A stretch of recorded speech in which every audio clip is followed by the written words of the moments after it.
pengenalan blockchain, teknologi di balik cryptocurrency. Saya yakin bahwa hampir semua teman-teman di sini, saya bilang mungkin 95% itu not in it for the tech. Artinya apa? Artinya teman-teman di sini hanya ingin memperoleh keuntungan.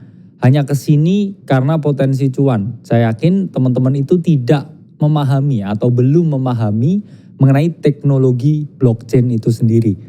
Padahal teknologi blockchain memang sangat luar biasa, sangat revolusioner.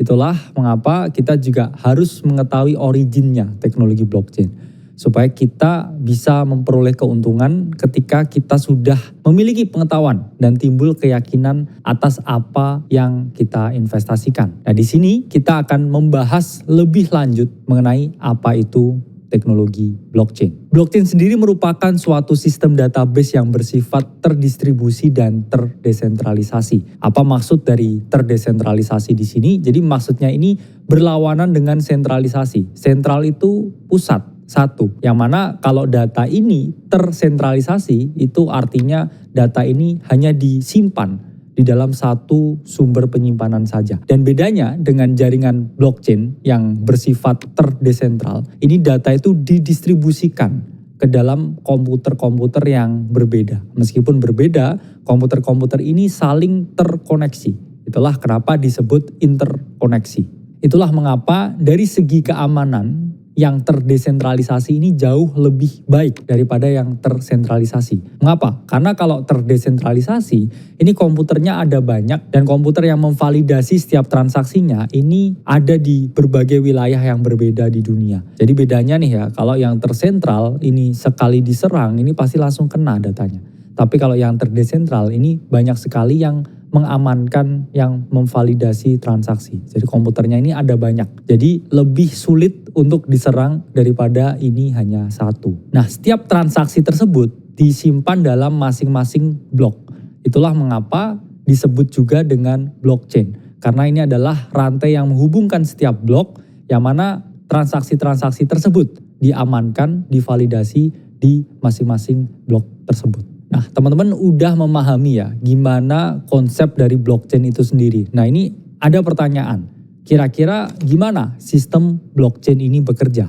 Nah, sebelumnya saya sudah menjelaskan mengenai verifikasi dan juga validasi. Jadi, setiap kali terjadi suatu transaksi baru, komputer-komputer yang bersifat memiliki izin ya untuk memvalidasi atau disebut juga dengan validator, ini mengecek setiap transaksi-transaksi yang ada. Kemudian transaksi tersebut ditambahkan ke dalam blok baru. Itulah mengapa data yang dimasukkan di dalam blok baru, di dalam rantai blok atau blockchain itu tidak bisa dirusak atau dimodifikasi. Karena apa? Karena kalau mau merubah sesuatu di dalam rantai blok itu kita harus merubah atau merusak keseluruhan rantainya. Itulah mengapa informasi di sini itu sama sekali tidak bisa dirubah atau unchangeable. Itulah mengapa banyak yang sebenarnya cukup was-was dengan teknologi blockchain ini karena ini merupakan teknologi yang dibilang ya sangat revolusioner, tapi juga pihak-pihak tertentu yang merasa bahwa teknologi ini terlalu visioner untuk kehidupan umat manusia sekarang. Ini dianggap ahead of its time sehingga adopsi cryptocurrency sampai sekarang kita mengetahui masih banyak pro dan kontra di setiap negara yang ada. Tapi kalau kita ngomongin masalah keamanan, ini jauh lebih baik. Dan kalau kita mau membangun society yang baik, kita juga harus berpikir ya, gimana kita membuat dan melakukan transaksi keuangan yang tidak hanya cepat, namun juga kita berharap sangat aman. Karena memang cyber security threat ini menjadi topik yang sangat hangat di dunia modern sekarang.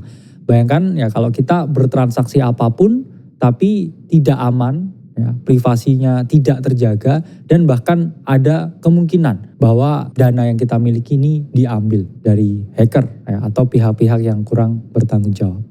Untuk memastikan jaringan tersebut bisa berjalan dengan lancar, pasti ada suatu yang namanya mekanisme.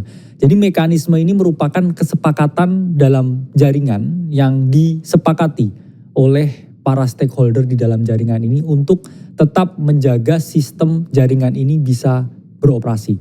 Jadi suatu kesepakatan bersama yang disepakati oleh para stakeholder di dalam jaringan blockchain ini disebut juga dengan konsensus. Dan di dunia cryptocurrency sendiri ada beberapa konsensus yang harus kita pelajari dan juga kita ketahui. Konsensus ini merupakan inti dari blockchain karena tanpa adanya kesepakatan bersama ya blockchain ini tidak bisa bekerja dan juga berjalan. Di sini dua konsensus yang paling umum untuk diterima dan diketahui itu adalah POW dan POS. POW itu adalah Proof of Work, sementara POS itu adalah Proof of Stake. Proof of Work atau POW merupakan konsensus yang menggunakan pemecahan matematika yang sangat kompleks di dalam sistemnya yang membutuhkan banyak sekali computing power atau computing power untuk run konsensus POW ini sangat tinggi. Namun tingginya computing power tersebut membuat konsensus ini yang paling aman. Kenapa? Karena membutuhkan tenaga komputasi atau computing power yang cukup tinggi untuk menjalankan konsensus ini. Sementara kebalikannya, proof of stake atau POS ini yang jauh lebih ringan karena para validator ini hanya butuh ya untuk stake koin mereka sehingga mereka bisa melakukan delegasi atas tugas yang mereka miliki. Konsep delegasi ini akhirnya memungkinkan untuk didelegasikan ya tugas untuk memvalidasi ini ke orang lain. Jadi POW ini sistem yang sangat aman tapi butuh tenaga yang tinggi atau computing power yang tinggi untuk di-run.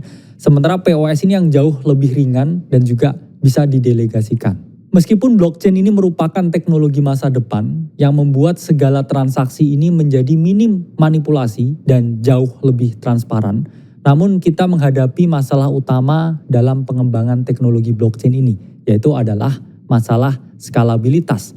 Berbagai jaringan besar seperti Bitcoin dan juga Ethereum saat ini hanya mampu memproses beberapa transaksi per detik saja. Itulah mengapa pengembangan blockchain ini membutuhkan sinergi dari berbagai pihak, bukan hanya pihak internal dari para pengembang, namun juga dari eksternal, yaitu para regulator. Karena ketika teknologi blockchain ini bisa berkembang dengan cepat dan akan terus berkembang, melahirkan inovasi baru tanpa adanya regulasi yang memadahi, yang bisa mengayomi teknologi terbarukan ini, maka kita tidak akan bisa melihat industri ini jalan lebih jauh lagi.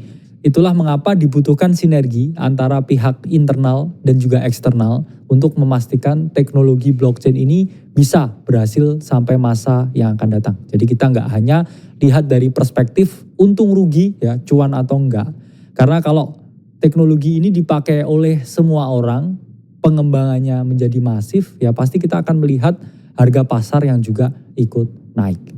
Cukup sekian video mengenai pengenalan blockchain. Saya Kalimasada dari Akademi Kripto. Sampai berjumpa di video selanjutnya.